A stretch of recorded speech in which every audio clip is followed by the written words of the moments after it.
హెచ్చరిక, దైవజనుని హెచ్చరిక.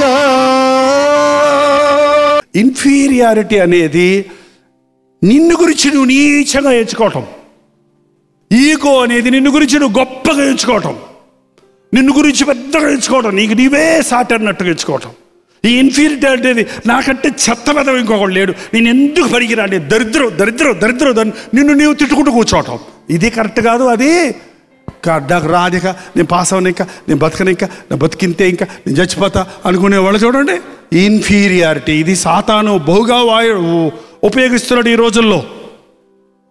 ధనవంతులందరినీ, ఆరోగ్యము, బలము, డబ్బు అన్నీ ఉన్న వాళ్ళందరినీ ఈగో ఏళ్తుంటే, ఆల్రెడీ ఆర్థికమైన ఇబ్బందుల్లో, శరీర బలహీనతలతో, కుటుంబ సమస్యలతో కృంగిపోయిన వారిలో వాళ్ళకి ఏమి ఈగో పెడతారు చెప్పే కదా ఈ సాతాను. అందుకని కొత్త పని ముట్టు మొదలుపెట్టాడు. ఇన్ఫీరియారిటీ, నువ్వు పనికిరావు, నీ బతుకు ఇంతే, ఇది తప్పే, అది తప్పే. నువ్వు దేవుని బిడ్డవైతే yes I am zero but Jesus is my hero. నేను సున్నా కానీ నా ప్రభు అన్నీ. నేను సున్నే, అందరూ సున్నాలమే. ఒక సున్నాకి ఎంత విలువ? 2 సున్నాలకి, 3 సున్నాలకి, 1000 సున్నాలు వచ్చాయి మా మీటింగ్కి. ఎంత విలువైంది? 1000 సున్నాలున్నా సున్నే. 1000 పక్కన ఒకటేస్తే ఓ సున్నాలన్నింటికి ఏమొచ్చింది ఇప్పుడు? 1, 10, 100, 1000, లక్షలు, కోట్లు. ఒక సున్నా పక్కన ఒకటేసి ఇన్ని సున్నాలు ఉన్నాయనుకో, అది 1,00,000, 10,000, 1000 అని కొన్నిసార్లు అర్థం కాదు. అర్థం కాక లెక్కెడుతుంటాను నేను. 1, 2, 10 ఇప్పుడు ఎన్ని సున్నాలైనా ప్రభు ఉంటే వానికి విలువ ఉందండి. అందుకే వాక్యం చెప్తుంది, అక్కడే కింద వచ్చిన చదువుతాను 3వ వచనంలో, తన్ను తాను ఎంచుకొనదగిన కానికంటే ఎక్కువ ఎంచుకొనక దేవుడు ఒకరిని విభజించిన విశ్వాస పరిమాణం ప్రకారము స్వస్థబుద్ధి గలవాడొకటకు తగినంతగా ఎంచుకొనవలెను. ఎక్కువ ఎంచుకోకూడదు, తక్కువ. Never compare with others. ఇతరులతో పోల్చుకోవద్దు. నీకు ఇచ్చిన, ఒక్కొక్కరికి విభజించి ఇచ్చిన విశ్వాస పరిమాణం, నీకిచ్చిన దానిలో నువ్వు సంతోషపడు.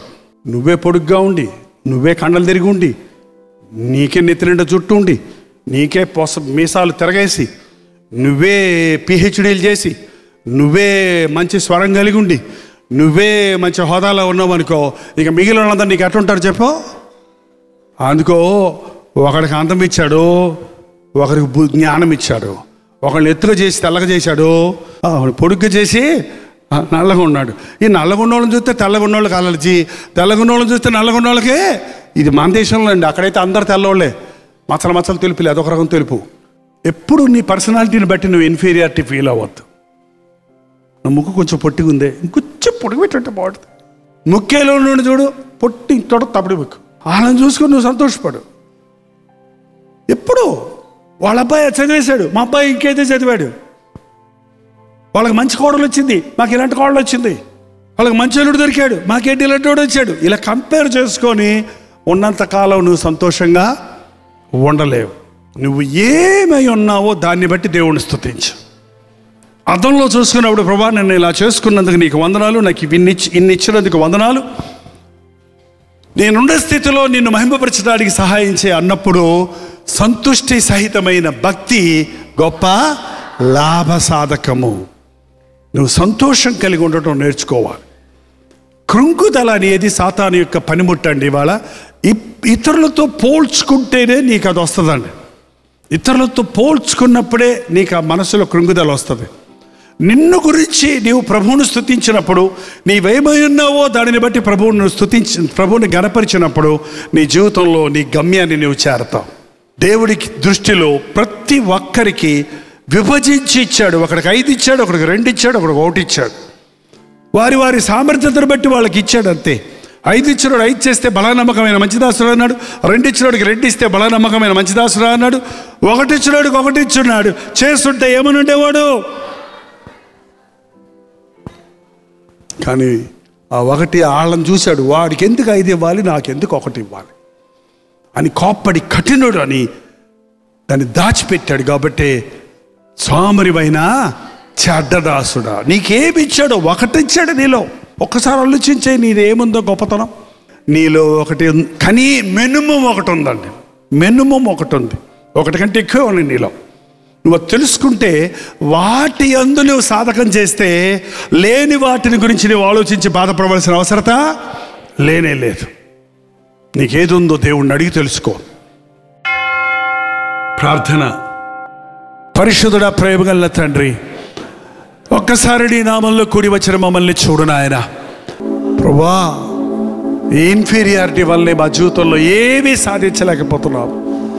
ఇక నేను పాస్ అవ్వను, ఇక నా పెళ్లి జరగదు, ఇక నాకు బిడ్డలు పుట్టరు, ఇక నేను అప్పుల్లో నుంచి బయటపడలేను, ఇక నాకు దారి లేదంటూ ఎందరో ఈ రోజున ఆత్మహత్యలకు పాల్పడుతుండగా, జీవితం మీద విరక్తి చెంది అంతం చేసుకోవాలని ఆశిస్తుండగా, అట్టి స్థితిలో నుండి నీ బిడ్డలను లేవనెత్తయ్యా. నువ్వు చావలక్కర్లా, నీ కొరకు నేను మరణించాను, నువ్వు బాధపడనక్కర్లేదు, నేనున్నా నిన్ను ఆదరిస్తానికి. నిన్ను లేవనెత్తేవాడి నేనే, నిన్ను కౌగిలించుకునేవాడు నేనే, నేను ముద్దాడేవాడు నేనే. నేనున్నాను, నీ బలహీనతలన్నీ బలంగా మారుస్తాను అన్న నీ ప్రేమ పలుకులు వారికి వినిపింపచేయి నాయన.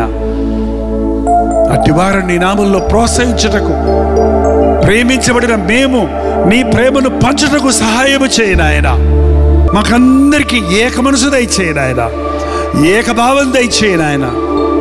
మా కుటుంబాల్లో ఒకడు సాతాను పక్షంలో, ఒకడు దేవుని పక్షంలో కాదు, ప్రతి ఒక్కరూ క్రీస్తు పక్షంలోనికి వచ్చినట్లుగా ఏకస్తులుగా చేయయ్యా. నీ ప్రేమతో మమ్మల్ని పెనవేయి నాయన. మాకున్న దాన్ని నీ చేతుల్లో పెడుతున్నాం, నూరంతలుగా దీవించుకో. యేసు క్రీస్తు నామములో అడుగుచున్నాము తండ్రి.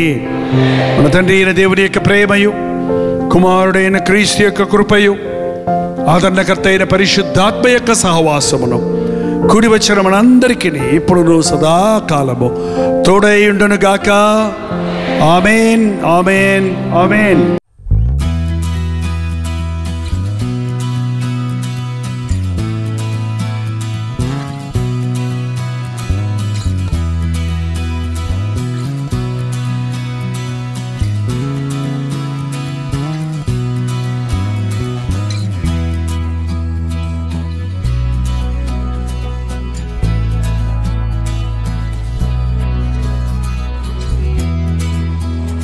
హల్లెలూయా.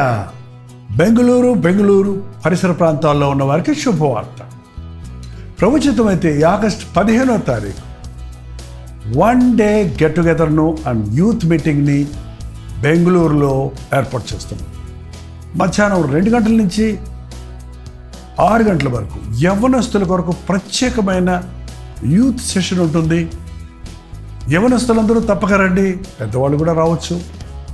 ఇది మీకు ఎంతో ఉజ్జీవకరంగా, ఆశీర్వాదకరంగా ఉంటుంది. మీ సమస్యలు తీర్చుకోవడానికి, మీరు ఆధ్యాత్మికంగా ప్రభువుకు సాక్షులుగా జీవించినట్లు దేవుని సన్నిధిలో ఆయన బలమును పుంజుకోవడానికి మీకు ఎంతో ఉపయోగకరంగా ఉంటుంది.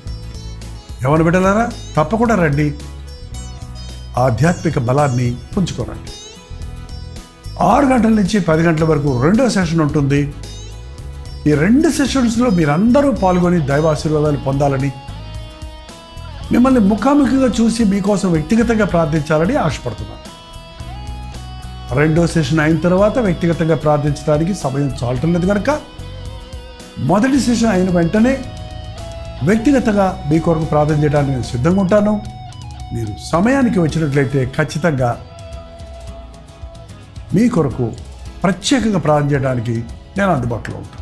చూడడం గమనించండి. Hudson community center, CSI compound, opposite to Mitralaya girls high school, near corporation circle, Bengaluru. ఇంకా విషయమే మీకు వివరాలు కావాలంటే 9884707779 లేక 9884807779 అనే నంబర్లకు మీరు కాల్ చేయండి, లేకపోతే వాట్సాప్ మెసేజ్ పెట్టండి, లేదా 954041 నెంబర్కి వాట్సాప్ పెట్టండి. తప్పక వస్తారు కదా.